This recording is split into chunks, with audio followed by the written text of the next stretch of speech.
حضرت مولانا طارق جمیل صاحب کا واقعہ ہے. ایک شخص آیا مجھ سے ملنے کے لیے, خواجہ سرا ہے. میں تو پہلی دفعہ زندگی میں کوئی خواجہ سرا مجھ سے ملا. میں سمجھا کہ پراپر آدمی, اتنی بڑی اس کی داڑھی اور رنگ ماشاءاللہ بڑی مردانہ وجہ. لیکن جب بات چیت کا انداز ہوتا ہے تھوڑا سا, وہ ایٹیٹیوڈ سے اندازہ ہو گیا کہ یہ مکمل مرد نہیں ہے. تو اس نے مجھے خود بتا دیا میں خواجہ سرا ہوں. میں نے کہا بھائی ہم سے ملنے کے لیے کیسے آیا آپ, اتنی بڑی داڑھی آپ کی. اس نے اپنا جو واقعہ سنایا نا, میں 3 دفعہ وہ واقعہ سناتے ہوئے رویا ہوں. اور جب وہ سنا رہا تھا اس وقت میرے آنکھوں سے آنسو نکل رہے تھے. اس نے یہ ابھی بھی میرا بیان سنتا ہے وہ. اس نے واقعہ سنایا کہ میں جب پیدا ہوا تھا نا تو میں خواجہ سرا تھا. گھر میں ایسا بچہ پیدا ہو جائے والدین کی طرف سے عزت نہیں ملتی. جب 10-12 سال کا ہوا تو نہ بھائی مجھے عزت دے رہا ہے اور نہ میرا والد مجھے عزت دے رہا ہے. میں بھائی کے ساتھ کہتا ہوں مجھے باہر لے کے جاؤ تو وہ کہتے ہیں لوگ میرا مذاق اڑائیں گے تمہیں دیکھ کے. ظاہر ہے اس کی حرکتیں تھوڑی زنانہ لڑکیوں والی حرکتیں ہوتی ہیں. اور والد بھی کہیں محفلوں میں نہیں لے کے جا رہے, ایک مذاق اڑایا جاتا ہے. کہنے ایک دفعہ میں کہیں گزر رہا تھا تو یہ جو ہوتے ہیں نا خواجہ سراؤں کی پوری ایک جماعت تھی, انہوں نے مجھے پہچان لیا, دیکھا اتنا اچھا. اس وقت نہ اس کی داڑھی اور یعنی اس میں خواتین والی ہی علامتیں تھیں زیادہ. تو انہوں نے مجھے کہہ رہے اتنی عزت دی, کھانا کھلایا اور اپنے گرو کے پاس لے کر گئے. اور گرو نے کہا کہ تم ہمارے ایجنٹ بن جاؤ, ہم تمہیں پھر ڈانس ماس کروائیں گے, آدھے تمہارے آدھے ہمارے, جو بھی اس کا سیٹ. کہہ رہے مجھے پہلی دفعہ کہیں عزت ملی.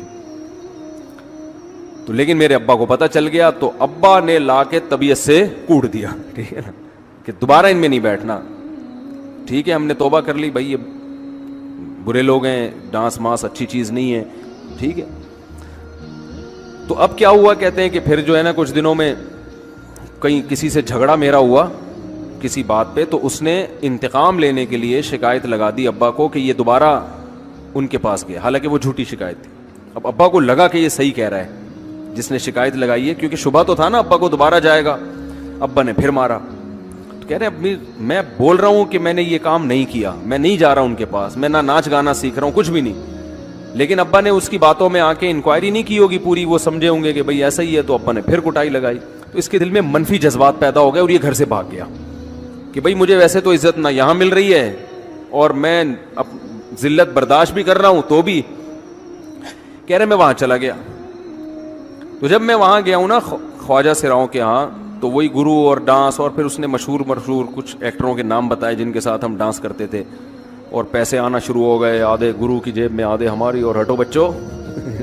لیکن ظاہر ہے یہ کوئی عزت دار راستہ تو نہیں ہے نا. کہہ رہے ہیں کہیں سے تبلیغی جماعت میں حضرت مولانا طارق جمیل صاحب آ گئے. انہوں نے اجازت مانگی, ہمارے گرو کو پیغام بھیجا بھائی مجھے ایک دفعہ یہاں آ کے دعوت دینے دو. اس نے اجازت دے دی, آ جاؤ بھائی.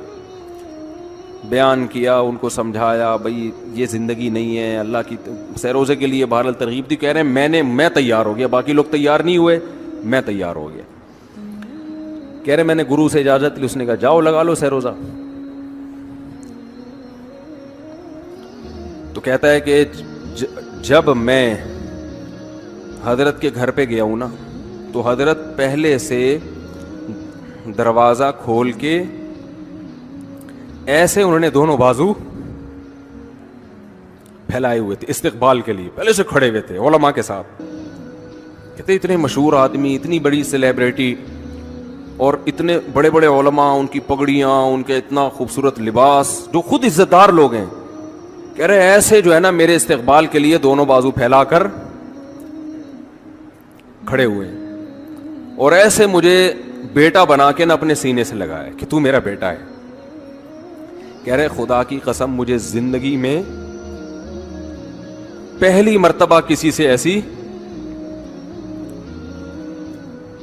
پہلی مرتبہ ایسی عزت ملی مجھے کسی سے, اور اس عزت دینے میں مولانا کا کوئی مفاد, بولو بھائی, کچھ بھی, بلکہ ذلت ہوگی نا. لوگ کہتے ہیں خواجہ سرا کو بیٹا بنایا ہوا ہے, اور اس وقت تو اس میں بیچارے میں کچھ زنانہ سی علامتیں بھی تھیں. تو خواجہ سرا کو کیا دے رہے ہیں, عزت دے رہے ہیں. کیا کسی تاجر پہ محنت کرو تو تھوڑا چندہ دے دے گا مدرسے, وہ ایسا ہی ہے نا. اور کسی افسر پہ محنت کرو تو تعلقات کیا ہو جائیں گے, جب وہ دین پر آئے گا تو اس سے کیا فائدہ. اس کو تو باپ ایسے ان لوگوں کو ریجیکٹ کر دیتے ہیں, بھائی اپنانے سے کہہ رہے مجھے یہ اپنا رہے ہیں. ایسے سینے سے لگایا انہوں نے اور مجھے سہروزے کی جماعت میں اپنے ساتھ لے کر گئے, کھلاتے تھے, بڑا خیال رکھوایا میرا. کہہ رہے اس کے بعد پھر میں نے گرو سے اجازت لی. وہ گرو چھوڑتے تھوڑی, ان کو پیسے ویسے دیے, جان چھڑائی نا, وہ بھی غلامی کی طرح نکلنا پڑتا ہے. پیسے دیے پتہ نہیں کتنے لاکھ یا کتنے ہزار روپے. وہاں سے پھر نکل کے 4 مہینے اس میں بھی خیال کیا.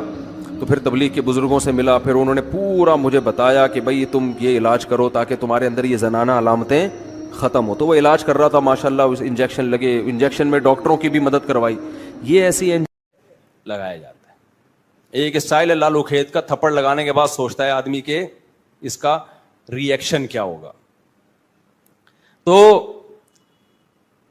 مشرک کیا کرتا ہے, الفاظ کے بکھیڑوں میں الجھاتا ہے. آپ یہ آج کل یہ منجن بہت بک رہا ہے, بہت زیادہ بک رہا ہے یہ منجن. وہی میں بار بار کہتا ہوں نا, فرقہ واریت کے خلاف. میں کس کے خلاف ہوں؟ فرقہ واریت کے خلاف. لوگ کہتے ہیں ویل ڈن, یہ بندہ ہے نہ حنفی ہے نہ شافی ہے نہ دیوبندی ہے نہ بریلوی ہے نہ شیعہ ہے نہ سنی ہے. واہ واہ, کام کیا ہو رہا ہے؟ نیا فرقہ لانچ. بجائے اتنے ساروں کو ختم کرنے کے ایک نیا مارکیٹ میں آ رہا ہے. لوگ کام نہیں دیکھ رہے, لوگ کیا دیکھ رہے ہیں؟ لیبل دیکھ رہے ہیں. تو بھائی ہم تو یہی چیخ چیخ کے تھک گئے, اللہ کے بندو لیبل مت دیکھو, کام دیکھو. دیکھو تبلیغ والے فرقہ واریت کے خلاف ہیں, کام سے پتہ چلتا ہے خلاف ہیں.